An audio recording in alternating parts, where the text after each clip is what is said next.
Abrégé du catéchisme de l'Église catholique, explication du credo, l'Église suite. Question 156.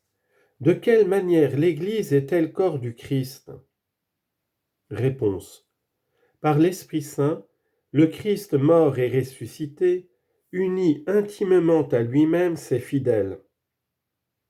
Ainsi, ceux qui croient au Christ, parce qu'ils sont étroitement unis à lui, surtout dans l'Eucharistie, sont unis entre eux par la charité, formant un seul corps, l'Église, dont l'unité se réalise dans la diversité des membres et des fonctions.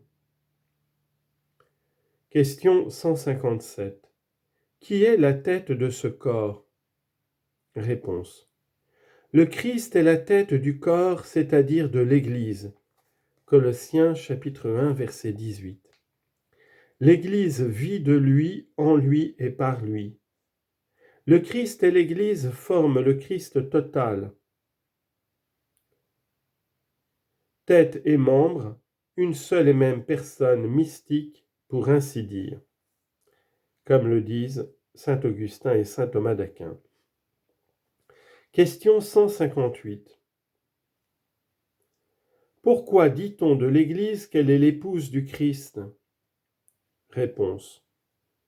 Parce que le Seigneur lui-même s'est défini comme l'époux. Marc chapitre 2 verset 19, qui a aimé l'Église, qui s'est lié à elle par une alliance éternelle. Il s'est livré pour elle afin de la purifier par son sang et de la rendre sainte. Éphésiens chapitre 5 verset 26, et d'en faire la mère féconde de tous les fils de Dieu. Si le terme corps fait apparaître l'unité de la tête et des membres, le terme épouse met en relief la distinction des deux dans une relation personnelle. Question 159. Pourquoi dit-on de l'Église qu'elle est le temple de l'Esprit Saint? Réponse. Parce que le Saint-Esprit réside dans le corps qui est l'Église, dans sa tête et dans ses membres. En outre, il édifie l'Église dans la charité par la parole de Dieu, les sacrements, les vertus et les charismes. Citation de saint Augustin. Ce que notre esprit, je veux dire notre âme, est à nos membres, l'Esprit Saint l'est aux membres du Christ, au corps du Christ, je veux dire l'Église. Question 160. Les charismes, que sont-ils? Réponse.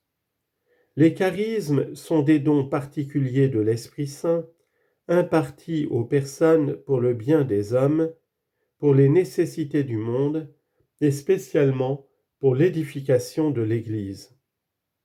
C'est au magistère de l'Église qu'il revient de les discerner. L'Église est une, sainte, catholique et apostolique. Question 161.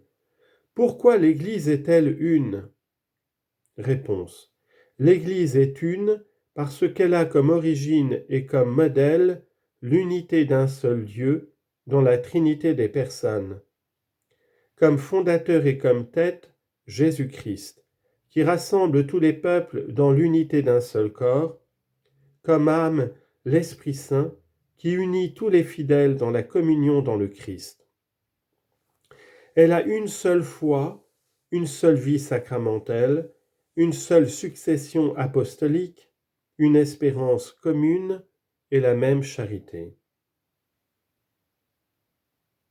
Question 162. Où subsiste l'unique Église du Christ?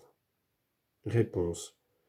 Comme société constituée et organisée dans le monde, l'unique Église du Christ subsiste dans l'Église catholique. Subsistit in en latin. Gouvernée par le successeur de Pierre et par les évêques en communion avec lui. C'est seulement par elle que l'on peut atteindre la plénitude des moyens de salut, car le Seigneur a confié tous les biens de la nouvelle alliance au seul collège apostolique, dont la tête est Pierre. Question 163. Comment considérer les chrétiens non catholiques? Réponse. Dans les églises et communautés ecclésiales qui se sont séparées de la pleine communion de l'Église catholique, se rencontrent de nombreux éléments de sanctification et de vérité. Tous ces éléments de bien proviennent du Christ et tendent vers l'unité catholique. Les membres de ces églises et communautés sont incorporés au Christ par le baptême. Nous les reconnaissons donc comme des frères. Question 164. Comment s'engager en faveur de l'unité des chrétiens? Réponse. Le désir de rétablir l'union entre tous les chrétiens est un don du Christ et un appel de l'Esprit Saint. Il concerne toute l'Église et il s'accomplit par la conversion du cœur, la prière, la connaissance fraternelle réciproque, le dialogue théologique. Question 165. En quel sens l'Église est-elle sainte? Réponse. L'Église est sainte parce que le Dieu très saint en est l'auteur. Le Christ s'est livré lui-même pour elle afin de la sanctifier et de la rendre sanctifiante. L'Esprit Saint la vivifie par la charité. En elle réside la plénitude des moyens du salut. La sainteté et la vocation de chacun de ses membres est le but de toute son action. L'Église compte en son sein la Vierge Marie et d'innombrables saints qui sont ses modèles et ses intercesseurs.